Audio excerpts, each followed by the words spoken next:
Over the last 5 weeks, I've been dieting down for a wedding. During that time, I've been eating about 1,600 calories per day. Over that period, I have lost 20 pounds, and today I wanted to take you through a full day of eating and show you 3 different meals that are made from scratch and that are prepped in under 15 minutes while still being absolutely delicious and filling. Let's get into it.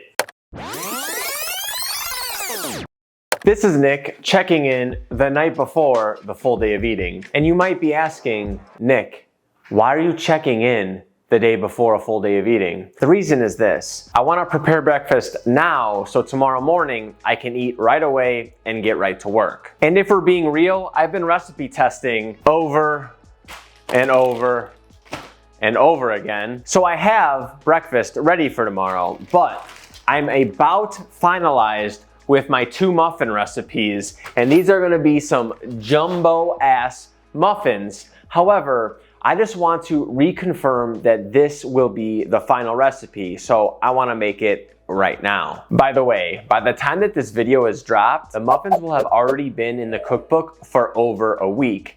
And the video for the muffin recipe won't come out until next week. So if you want to get my recipes early and want to try these muffins right now, I definitely recommend grabbing my cookbook as it updates with every recipe I come out with on YouTube. Now, the reason I'm making it the night before and not the day of is because of the cool down time. The actual process to put this together is 10, maybe 15 minutes, and you have to put it in the oven. But once it comes out, you can't just eat the muffins super hot right away. You gotta let them set for about 45 minutes to an hour. And when I wake up, I don't wanna have to wait 2 hours to eat. I wanna wake up, eat, and get my day going. I mean, this recipe is literally putting dry ingredients in one bowl, putting wet ingredients in another bowl, mixing them together, and then putting them in a cupcake tin and letting them cook. It's so easy, even a caveman can do it. The oven just finished preheating. It's been about 12 minutes, and the final thing we gotta do is just fill our muffin liners. You definitely need to spray these though, or else it will stick. Almost all the oil seeps into the actual paper, so it really doesn't add any calories to it. The only thing we gotta do is make them nice and pretty. Top them with some chocolate chips. Make sure you got chocolate chips in every bite. That's always the goal. All done, we're gonna pop these in the oven, and I will see you tomorrow morning. And here we are. We have beautiful, beautiful chocolate chip muffins, and we also have blueberry muffins, which I made a couple days ago. I've been taste testing these for a couple weeks now, and even though they look a little brown on the top, don't you worry. They are absolutely moist, fluffy, and delicious on the inside.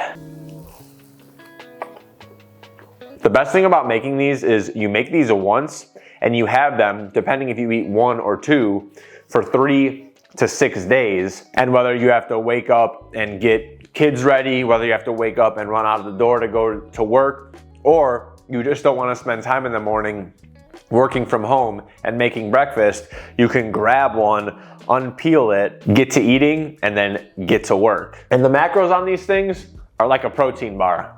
It's unreal. For 1 blueberry muffin and 1 chocolate chip muffin, we have 505 calories, 46 protein, 85 carb, but a lot of them are from Swerve, and 14 fat. I'm gonna finish these up, get some work done, and I will see you for a absolutely delicious pre-workout meal 2. All right, meal 2, and this is our pre-workout meal. And for a pre-workout meal, I want a good amount of carbs, of course protein, and I wanna keep fats around like 10 grams or less if possible. The other night, I made smash burgers, one of my favorite recipes in my cookbook because it's so super simple, and I had a little leftover meat, so I figured why not make the leftover meat right now, have a nice smash burger, and the prep took me about 5 minutes. I balled up 2 ground beef balls, I smashed them in between 2 pieces of parchment paper, and I cut up a tomato or part of a tomato and a little bit of lettuce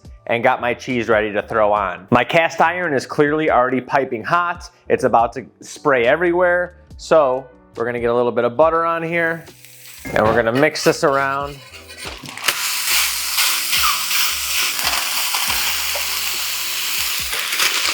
And I like to push this down just for a couple seconds.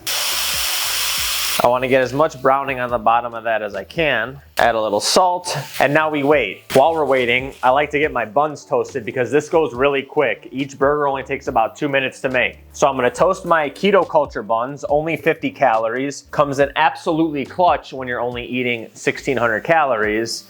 And again, we're just waiting here. This is so super simple. This is probably top 5 easiest recipes in the cookbook, and I highly recommend you try it if you haven't already. Once those juices are really running red on top, that's when we know it's time to flip it. We got a little bit of crusties. We want them nice brown crusties. That's gonna give us a ton of flavor. And while that is doing that, I'm going to put a slice of Velveeta jalapeno on there. Love me some spicy shit, so spicy shit we do put on. All right, my bun is already toasted. We put the first layer on, and we're gonna melt our second piece of butter. And people are like, oh, butter, you're adding calories. This is 5 grams of butter, guys. So it's about 33 calories, something like that. And it adds a ton of flavor to the burger. We're already using 96.4 meat, so a little butter is just gonna help us out here. And same process.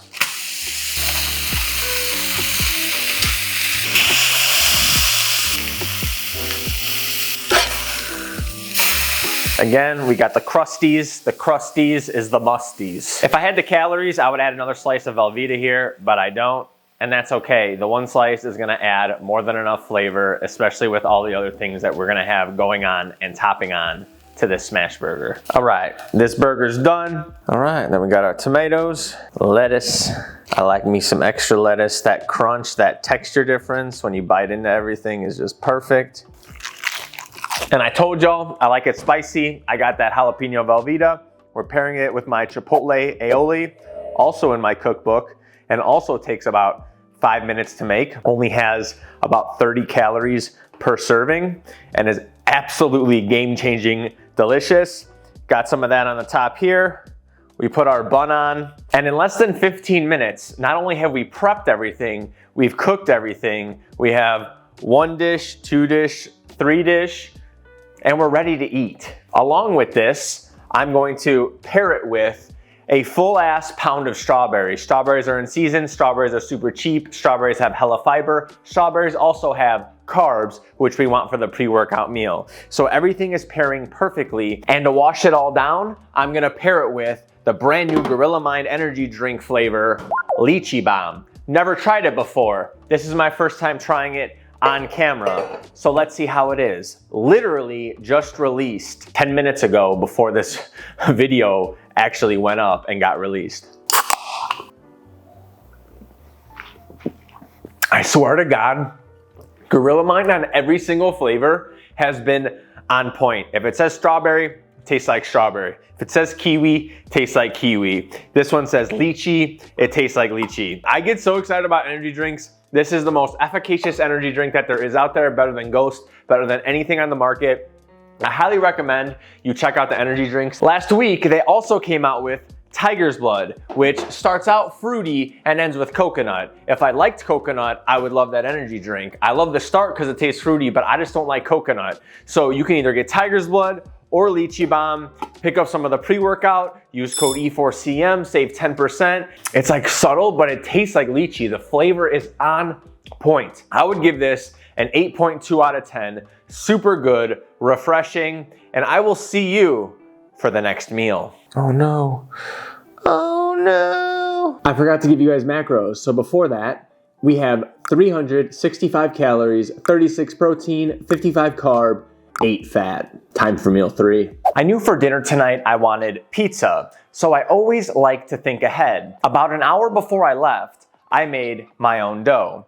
And it's just so damn simple to do. It took me all of 8 minutes, and literally all you have to do is put a food processor on a scale, add your dry ingredients, mix those dry ingredients, add your butter, mix that butter, and add your water, and mix the water into the dough. So far, essentially no work. last part, dump your dough onto your work surface, form it into a ball, put it into your bowl, and let it rise. When Iron Musket was here just last week, the #1 recipe he wanted me to make again after I fed it to him was the deep dish. He requested it multiple times, so the day before he left, I made sure to make it for him. And when I made it for him, I always make sure to make 2 batches worth of pizza, because then the next time I go back, the only thing I have to do is make my dough. So now, all I have to do is roll out my dough, put it in the pan, and fill it with all of the ingredients that I desire. And today, we're gonna make a special one. The reason I put this in the fridge was so that the butter hardened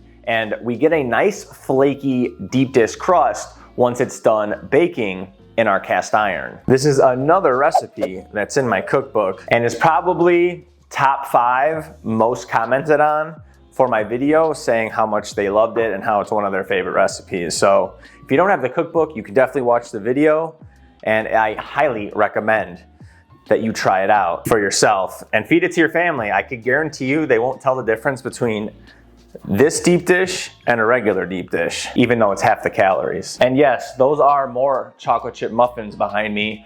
I can't stop recipe testing and I keep trying to make them better. So it's like until it's actually in the cookbook or I make a video on it, I keep testing. Honestly, they look better, less brown on the top. We'll see how they taste. That's what matters. But that's for tomorrow. And also, yes, I literally measure this to make sure it's wide enough. Just add a little bit of avocado. Just add a little bit of avocado oil. This is gonna go a long way in browning the crust and really keeping it crisp. Now we just lay this in there the best we can. And do you see how I really had to do no work? That took me 20 seconds and it's basically ready to start being filled up to the brim. There's just a couple parts that I wanna bring all the way up to the edge because this bad boy is going to be stuffed to the max. We start with the cheese. Fat-free always goes on the bottom. I like how the fat part skim mozzarella melts into it. And I've always done this on every single pizza that I've made. Fat-free always goes down first. See, this doesn't even feel like work to me. This is almost like art class where you're like making a craft. Like I'm trying to like perfect this and make it look really good, and then obviously make it taste really good as well. And then we have our part skim mozzarella. Ooh, and if you see some parts drooping down, you can always lift them back up. This is again why it's important to make sure that you roll it out big enough the first time. All right, so now is where we got our toppings, and this is what I love about making your own pizza. Pizza places, you can do half and half. Sometimes you can't even do half and half on specialty pizzas because they won't want it, they'll say it won't cook right. But here, we can make 4 different types of pizza in one single pizza, and that's what we're doing here today.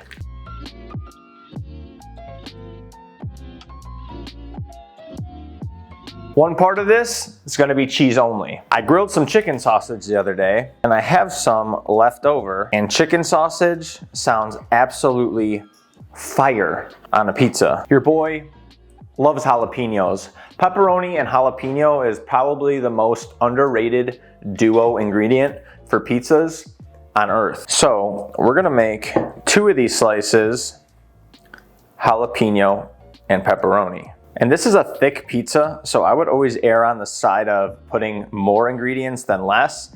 Usually less is more on a pizza, especially a thin crust, but this is so thick and heavy that I would rather make sure I have jalapenos in every bite, especially because they're like no calories. And last but not least, we gotta cover this bad boy in sauce. So this does take about 15 minutes, maybe 20 minutes with rolling the dough out, because I know the better that I do, the better it's gonna taste. And also, I just like cooking in general, and I love pizza, being from Chicago, so this is just enjoyable to me.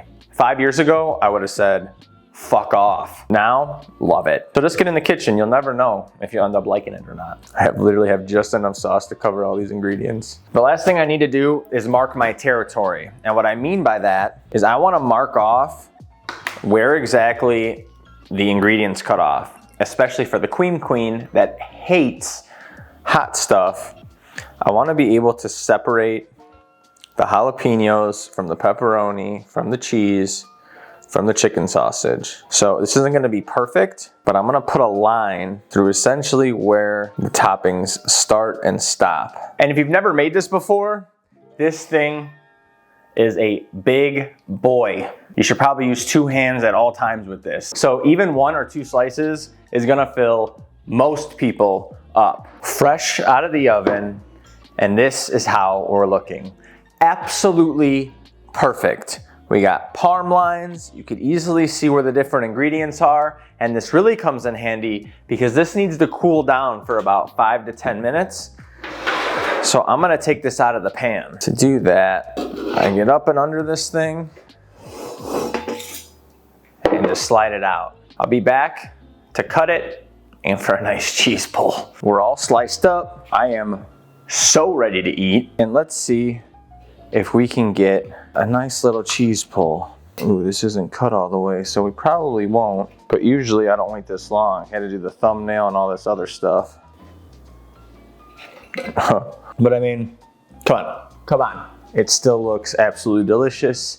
Nice and smoky. We got jalapenos, we got pepperonis, we got everything we want. And we're gonna make this even a little more elegant with some fresh Parmigiano Reggiano right on top. Every time I have this thing, it's like I had it for the first time. It's just, I'm so excited. I know it's gonna be so damn good, but like biting into it, it just makes me ultra excited.